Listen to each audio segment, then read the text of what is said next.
حدیث مبارکہ میں آتا ہے کہ جو بندہ سچی توبہ کر لیتا ہے اللہ تعالیٰ نام اعمال سے گناہوں کو بھی مٹوا دیتے ہیں، اس کے اعضاء کو بھی وہ گناہ بھلا دیتے ہیں، اور زمین کے ٹکڑوں کو بھی وہ گناہ بھلا دیتے ہیں، حتیٰ کہ قیامت کے دن اس کے گناہ پہ گواہی دینے والا کوئی بندہ ہی نہیں ہوگا۔ اللہ تعالیٰ اتنے کریم ہیں۔ آخر پر فرمایا کہ ایک ذرہ اگر نیکی کا کیا ہوگا تو وہ بھی پائے گا، اور ایک ذرہ برائی کا کیا ہوگا تو بھی پائے گا۔ اس لیے کوئی بھی نیکی جو ہم کر سکیں اللہ کے رضا کے لیے، اس کو چھوٹا سمجھ کے چھوڑنا نہیں چاہیے، اور کوئی گناہ جس سے ہم بچ سکیں اس کو چھوٹا سمجھ کے کرنا نہیں چاہیے۔ امام غزالی رحمۃ اللہ علیہ خواب میں نظر آئے، کس نے پوچھا کہ حضرت آپ کا آگے کیا بنا؟ آپ نے تو کتابیں لکھی تھیں کہ امت کے خطباء اس سے فائدہ اٹھاتے ہیں، علماء فائدہ اٹھاتے ہیں، فان لگے ان کتابوں کا تو تذکرہ ہی نہیں آیا۔ میں ایک مرتبہ حدیث لکھ رہا تھا تو میں نے اپنی قلم دوات کے اندر ڈالی، جب میں لکھنا چاہا تو ایک مکھی آ کر اس کے اوپر بیٹھ گئی، تو میرے دل میں خیال آیا کہ یہ مکھی پیاسی ہے، مجھے تھوڑا رکنا چاہیے، یہ اپنی پیاس بجھا لے۔ تو میں نے ایک لمحے کے لیے اپنے ہاتھ کو روک لیا، مکھی اڑ گئی، مکھی کی پیاس بجھانے پر اللہ نے میرے گناہوں کی مغفرت فرما دی۔ کتنا چھوٹا سا عمل ہے، اللہ اس پر بھی مغفرت فرما دیتے ہیں۔ مجھے بچپن میں والد صاحب ایک واقعہ سنایا کرتے تھے کہ ہمارے قریب میں ایک ذمہ دار تھے، وہ شیخ بھی تھے، نیک آدمی تھے، اور ان کا بڑا فیض تھا۔ سال میں ایک ایسا موقع ہوتا ہے جب چارے کی قلت ہوتی ہے، تو امیر لوگوں کے جانور تو چارہ کھا لیتے ہیں، غریبوں کے پاس چارے کی کمی ہوتی ہے تو وہ چارہ خریدتے ہیں۔ اب جو خرید نہیں سکتا وہ چوری کر لیتے ہیں۔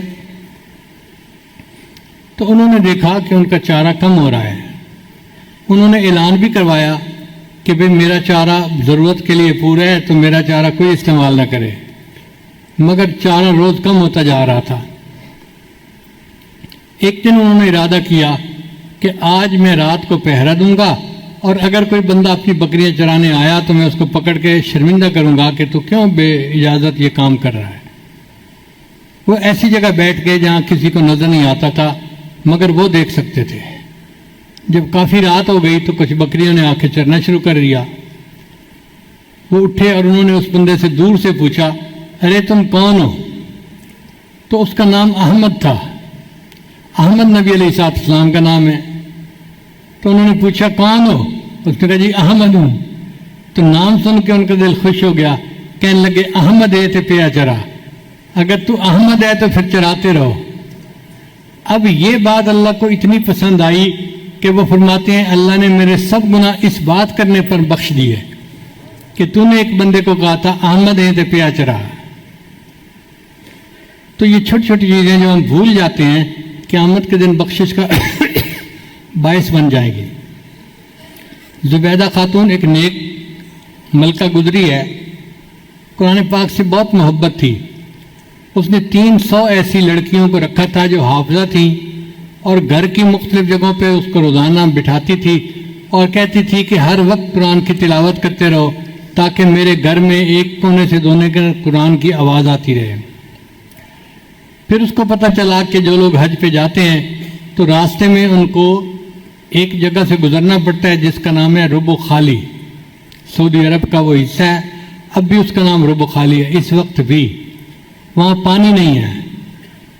تو بوڑھوں کے لیے وہ ایک ہفتے کا سفر مشکل ہوتا ہے، اور اگر پانی ختم ہو جائے تو کئی لوگ مر بھی جاتے ہیں، تو لوگ حج پہ نہیں جاتے تھے۔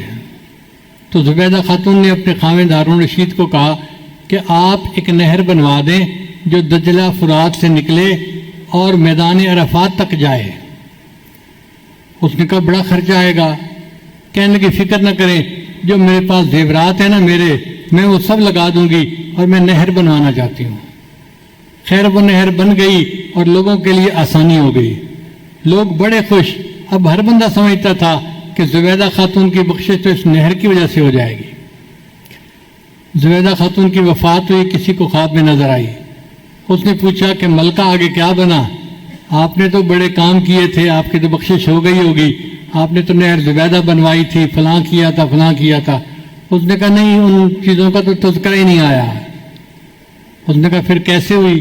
اس نے کہا کہ اللہ رب العزت نے فرمایا کہ ایک مرتبہ تو کھانا کھا رہی تھی اور کھانے کے دوران اذان کی آواز آئی تو تیرے سر کے اوپر دوپٹہ پورا نہیں تھا، آدھے سر پہ تھا آدھے پہ نہیں تھا، تو اللہ کے نام کے ادب کی وجہ سے تم نے لقمے کو نیچے رکھ دیا اور پہلے دوپٹہ ٹھیک کیا پھر لقمہ کھایا۔ یہ جو لقمہ کھانے میں تم نے دیر کی، یہ میرے نام کے ادب کی وجہ سے کی، اس پر میں نے تیرے سب گناہوں کو معاف کر دیا۔ وہ عمل جو ہمیں یاد بھی نہیں ہے وہ بخشش کا ذریعہ بن جائیں گے، چونکہ انہیں اللہ کے لیے کیے ہوں گے۔ اس لیے چھوٹے عملوں کو چھوٹا نہیں سمجھنا چاہیے، کرنا چاہیے جتنا کر سکیں۔